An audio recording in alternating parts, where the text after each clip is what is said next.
অবশেষে ডিবি পরিচয়ে তুলে নেওয়া হয় হিন্দু জাগরণের নেতা চিন্ময় প্রভুকে। অবৈধ সরকারের অবৈধ কর্মকাণ্ডের তালিকা দিন দিন বেড়েই চলছে, যা এখন পাহাড় পরিমাণে দাঁড়িয়েছে।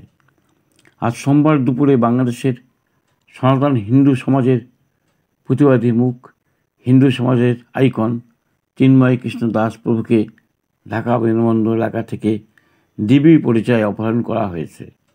যে গাড়িতে তুলে তাকে অজ্ঞাত স্থানে নিয়ে যাওয়া হয় তার নম্বর ঢাকা মেট্রো চ 521161। চিন্ময় প্রভু নামে সমধিক পরিচিত আন্তর্জাতিক কৃষ্ণ সচেতন সংঘ ইসকনের এই গেরুয়া বসনধারী সন্ন্যাসী সাম্প্রতিককালে বাংলাদেশে হিন্দুদের উপর ব্যাপক অগ্নিসংযোগ, লুটপাট, হত্যা, খুন, গুম, নির্যাতনের প্রতিবাদে রাস্তায় নেমে আসা সনাতনী হিন্দু সম্প্রদায়ের মানুষের নেতৃত্ব দিয়ে আলোচনার কেন্দ্রবিন্দুতে চলে আসেন। চট্টগ্রামের পুণ্ডরিক ধামসহ দেশের বিভিন্ন প্রান্ত থেকে তার ডাকে আরও সন্ন্যাসী রাজপথে সামিল হন। সনাতন সমাজের 8 দফা দাবি দেয় তাদের আন্দোলনের লক্ষ্য। ব্রিটিশ শাসন মুক্তির আহ্বানে সন্ন্যাস বিদ্রোহের পর এই প্রথম বাংলাদেশের সন্ন্যাসীদের সামনে থেকে নেতৃত্বদান দেশ বিদেশে ব্যাপক কৌতূহল সৃষ্টি করে এবং সারা বিশ্বের সনাতন ধর্মাবলম্বী মানুষের মধ্যে এক অভূতপূর্ব জাগরণের সৃষ্টি হয়।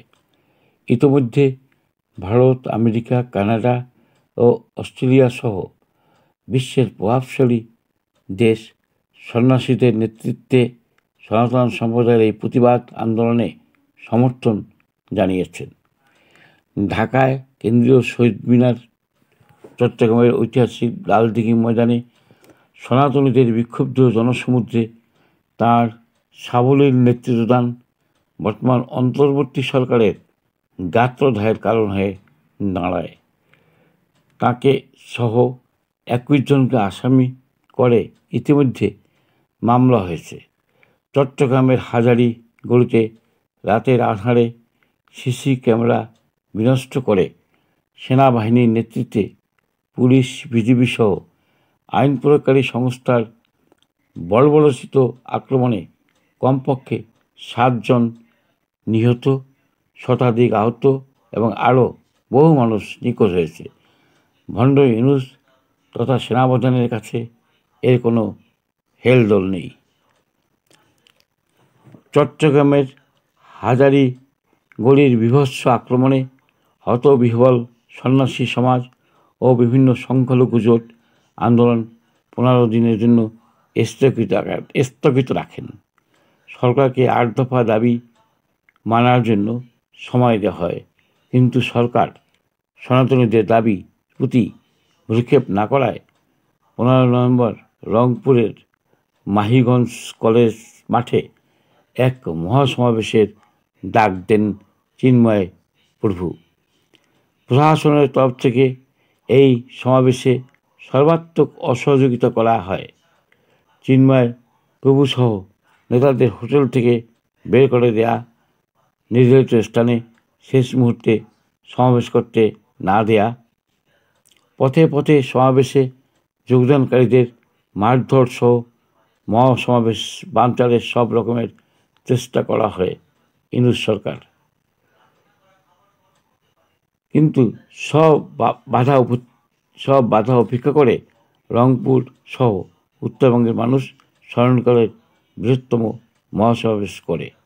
আগামী 13 ডিসেম্বর খুলনায় মহাসমাবেশের ডাক দেওয়া হয়েছে।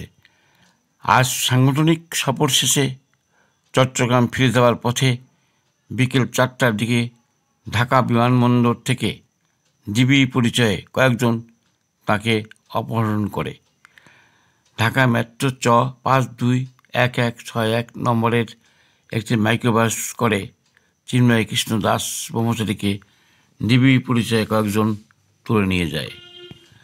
বাংলাদেশের সর্বস্তরে সনাতন অবলম্বী এবং সংখ্যালঘু সম্প্রদায়ের মানুষ ও সংগঠন এই ন্যাক্কারজনক ঘটনার তীব্র নিন্দা জানিয়েছে। Voice of Calcutta, Kolkata.